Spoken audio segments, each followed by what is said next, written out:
छू कर मेरे मन को किया तूने क्या इशारा। कैसे हैं? सही चल रहा है। बात यह है कि बहुत सोचने के बाद, समझने के बाद ये यहाँ तक बात पहुँची है।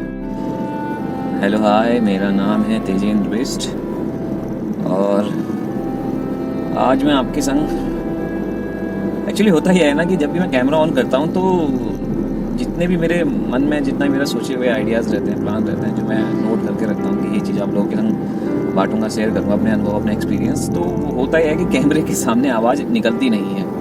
अब इनिशियल फेज़ है, पहली बार कर रहे हैं, कोई नई चीज़ ट्राई कर रहे हैं तो बड़ा दिक्कत होती है।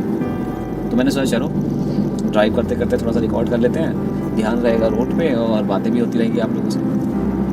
तो बात दरअसल ये है कि आपसे बहुत सारी बातें करने की, ठीक है।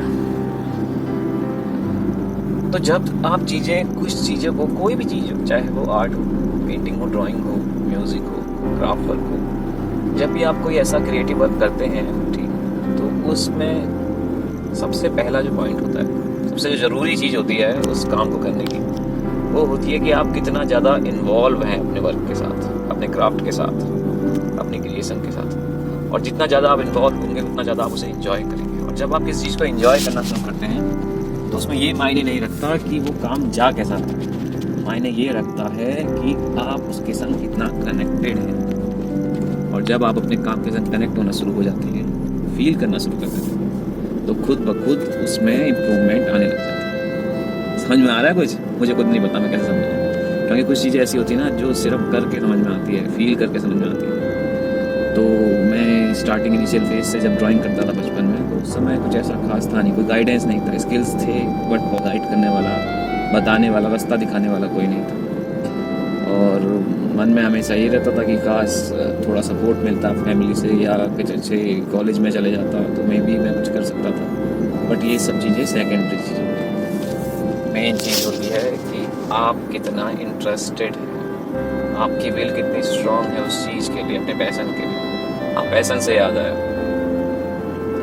जब आप कोई चीज़ करते हैं ना, दो तरह की चीज़ें, खासकर हमारी सोसाइटी में ड्राइंग्स को लेकर, क्रिएटिव वर्क को लेकर क्या किया जाता है कि अगर नॉर्मली मैं आपसे एक चीज़ पूछूं कि कला क्या है, art, what you think about art, तो दो तीन तरह के चीज़ें आंसर आपकी तरफ से निकलेंगे अगर आप उस तरह से एज अ कॉमन मैन सोचना शुरू करेंगे। पहला, आर्ट, कलरफुल चीज़ें आएंगी आपके माइंड में, इमेजेस आएंगी, हो सकता है कि सीनरीज आए, कलरफुल क्राफ्ट वर्क आए, कलरफुल इवन भगवानों की तस्वीरें आ जाए पेंटिंग्स के नज़र उसमें, ठीक है।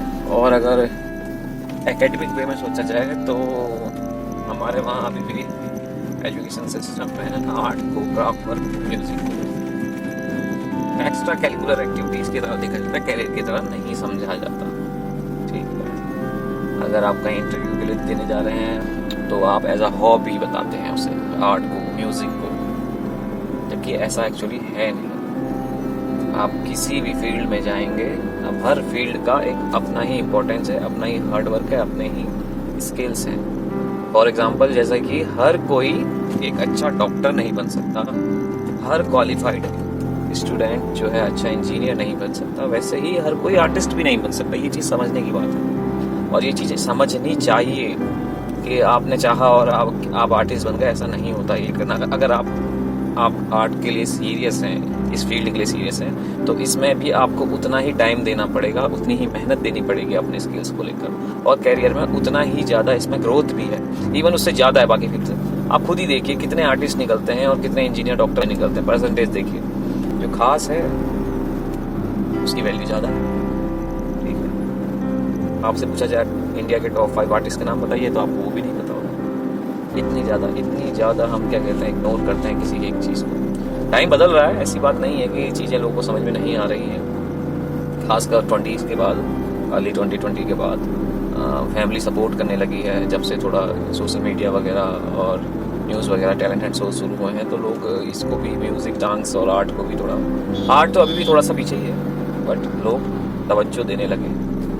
तो मेरा कहने का तात्पर्य यही था कि कोई भी चीज़ आप अगर सीरियस हैं उस चीज़ को लेकर और आपके अंदर वो स्किल्स हैं, एक टाइम बाद आपको समझ में आ जाता है कि आपका इंटरेस्ट कहाँ चला, तो उसको आप अपना इंटरेस्ट या हॉबी मत रखिए, उसको आप अपना पैशन बनाइए। क्योंकि जब आप अपनी हॉबी को, अपने इंटरेस्ट को पैशन में कन्वर्ट कर देते हैं तो फिर वो आपकी एक लाइफ का हिस्सा हो जाता है।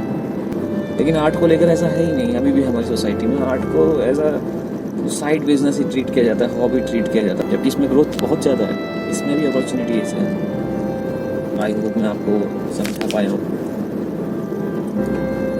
आइडिया तो ये है कि लोकल में, अपने उत्तराखंड में बहुत से ऐसे आर्टिस्ट हैं जो खुद से सीख कर उन्होंने अपनी पहचान बनाई है और बहुत अच्छा काम कर रहे हैं। किस्मत से मुझे मौका मिला उन लोगों से मिलने का, तो मैं उन लोगों के अनुभव, उन लोगों का नज़रिया आपके संग बांटना चाहूँगा। मेरा प्रयास यही है कि शुरुआत अपने शहर से होती है। मेरा टारगेट कोई बड़ा टारगेट नहीं है, मैं छोटे छोटे टारगेट में काम करना पसंद करता हूँ। तो यहाँ मैं मेरे होम टाउन में, उत्तराखंड हल्द्वानी में बहुत से ऐसे आर्टिस्ट हैं अभी जो जिनसे मैं मिला हूँ। मुझे टाइम लगा ढूंढने में, पता करने में, क्योंकि मैं भी आप ही की तरह हूँ, मैं भी सीख ही रहा था, खुद से सीख रहा हूँ, अभी सीख रहा हूँ, कोशिश कर रहा हूँ। तो जो हमारा नज़रिया है वो ऐसा ही है, सभी हम सब एक ही जैसे हैं। कुछ भी अगर चाहिए तो यूट्यूब खोला, गूगल खोला, सर्च कर लिया, नहीं दरवाज़ा खोलिए, घर से बाहर निकलिए, आपके पड़ोस में मिल जाएंगे। आपका पड़ोसी ही आपका मददगार हो जाता है साबित कभी-कभार। तो मैं उन लोगों से मिला किस्मत से, और उन लोगों के साथ मैंने अपने अनुभव साझा किए। बात करके आप जब एक ही नज़रिए के लोग, एक ही इंटरेस्ट के लोग जब आपस में मिलते हैं ना, तो बातें इतनी लंबी चलती हैं और बड़ा ही आनंद आता है, क्योंकि वो लोग आपको समझते हैं। आपको ज़रूरत नहीं होती समझाने की हर चीज़ में। जैसे अगर आप एक आर्टिस्ट हैं और आप अपनी फीलिंग्स, अपने आर्ट वर्क किसी के साथ साझा कर रहे हैं, तो आपको अगर वो इंटरेस्टेड नहीं है या उसको नॉलेज नहीं है उस चीज़ की, तो आपको हर एक चीज़ पहले से समझानी पड़ती है, तब जाके वो उस पॉइंट पे पहुंच पाता है समझने के लिए कि आप क्या कहना चाह रहे हैं, आप क्या दिखाना चाह रहे हैं। बट सेम फील्ड में, सेम इंटरेस्ट वाले बंदे के संग अगर आप मिलते हैं और आप अपने आइडियाज साझा करते हैं, अनुभव शेयर करते हैं, तो उन्हें आपको ज़्यादा समझाने की ज़रूरत नहीं है, क्योंकि उनका इंटरेस्ट है, वो खुद आपके पॉइंट पे पहुंच जाएंगे ऑटोमेटिकली।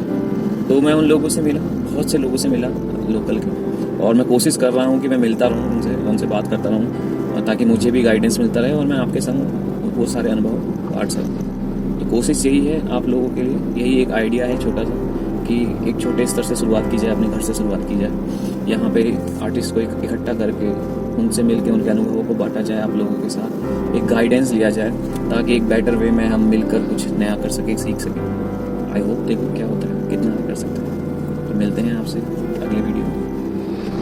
जय हिंद, जय भारत।